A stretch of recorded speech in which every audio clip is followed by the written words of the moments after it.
My name is Miss Curzum, and here's my story. I was in the 8th grade, and I had just moved to Sweeney, Texas, which is just south of here. It's a very small town. And I was pretty popular. I got along with a lot of kids, had a lot of friends, was involved.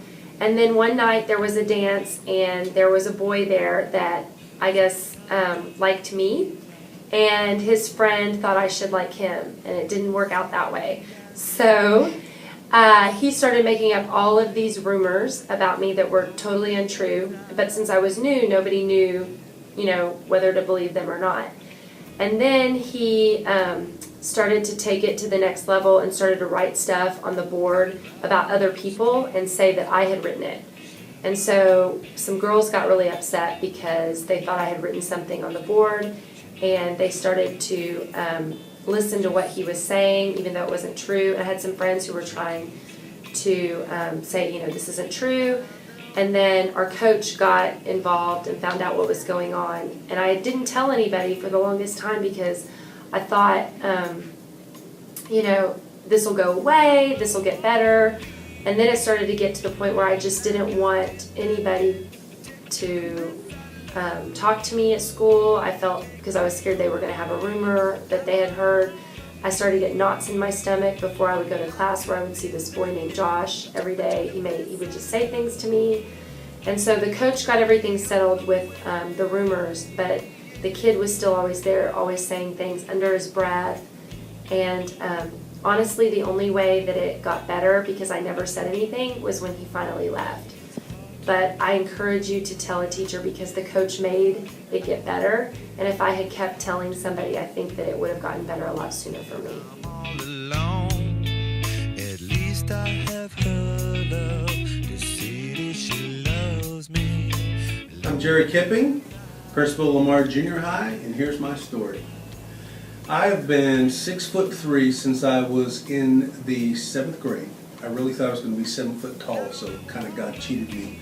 But I remember at Fredland Middle School as a 7th grader, and I was on the basketball team. And as we would come out from halftime from basketball, there would be a set of balls right at midcourt where we'd go run and pick up a ball and then go do layups to get ready for the second half.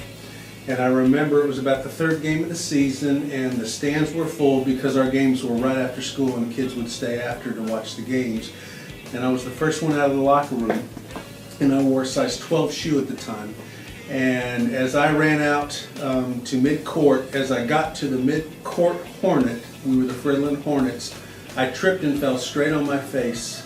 And I got to listen to 700 Fredland Middle School students, 6th, 7th, and 8th graders, laugh at me as I picked myself up off the court.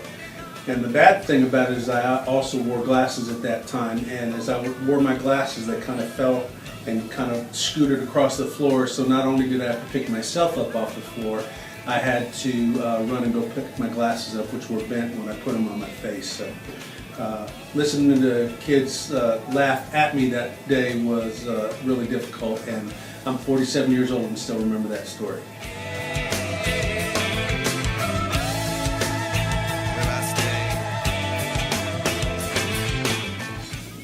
Hi, my name is Miss Scoble, and this is my story. I dropped out of school when I was 14 because other kids were picking on me. I could not read, I could not do the math, I could not do the work because I was dyslexic, and I had no friends.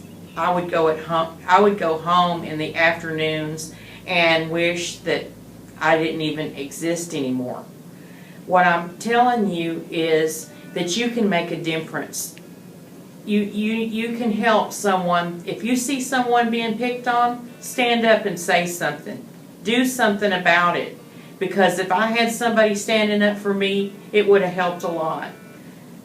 I did, later on go back to school, and I'm successful now, but it is very important for you to understand that you don't have to give up. You're not the one that's something's wrong with you, okay? I used to think I was the only person that was going through this, but there's a lot of people just like you that are being made fun of and talked about and everything else, and they just don't tell you.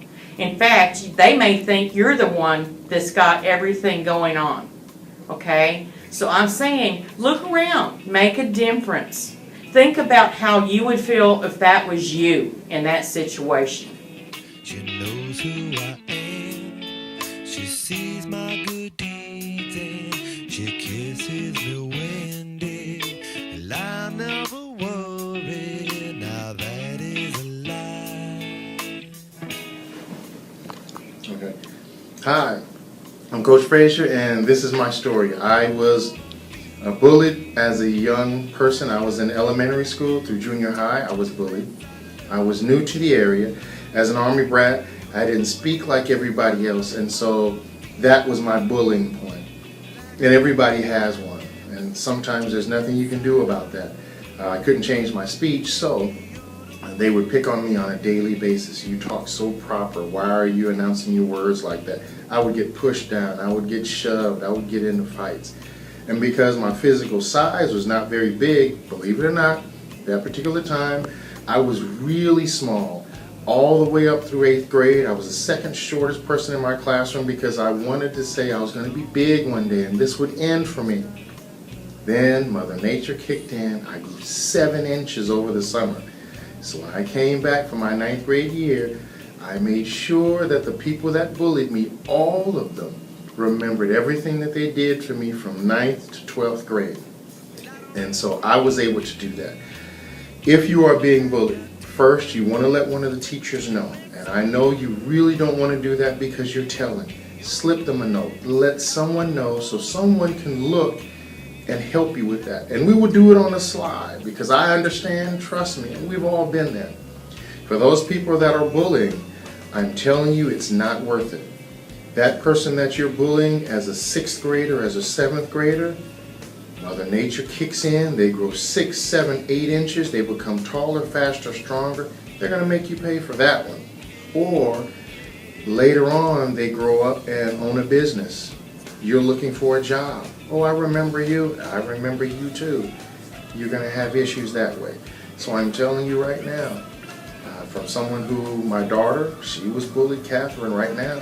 She's cross country in the band. All of those people that bullied her now are trying to be her friends, and she has not forgotten anything. She's in the 10th grade now. She didn't forget what happened when she was 7th, 8th grade, 6th grade. Still remembers the names. I probably still remember their names. So I'm telling you guys, don't do that. Leave it alone. Okay?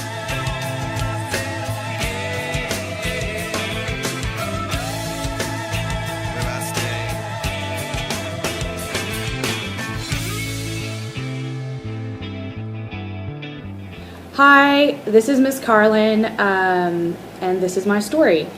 I was bullied for 4 years, from 6th, 7th, 8th, and my freshman year of high school. And I really didn't have anybody that could do anything about it. Not my parents, not my teachers, not anybody else. I wish my friends had stepped in, my fellow athletes that were on my teams, because I was an athlete. Nothing ever worked. I ended up befriending people I probably shouldn't have in order just to survive. My best advice for you would be to be a voice. Don't be afraid to be friends with everybody, to speak up, say what's on your mind when you know and see that things are not as they should be. Don't be afraid to do the right thing.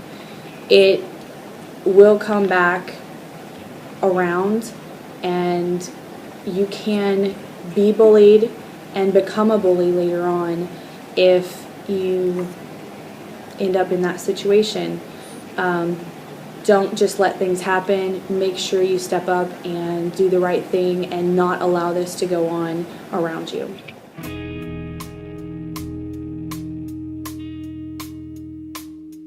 I drive on the streets 'cause she's my companion.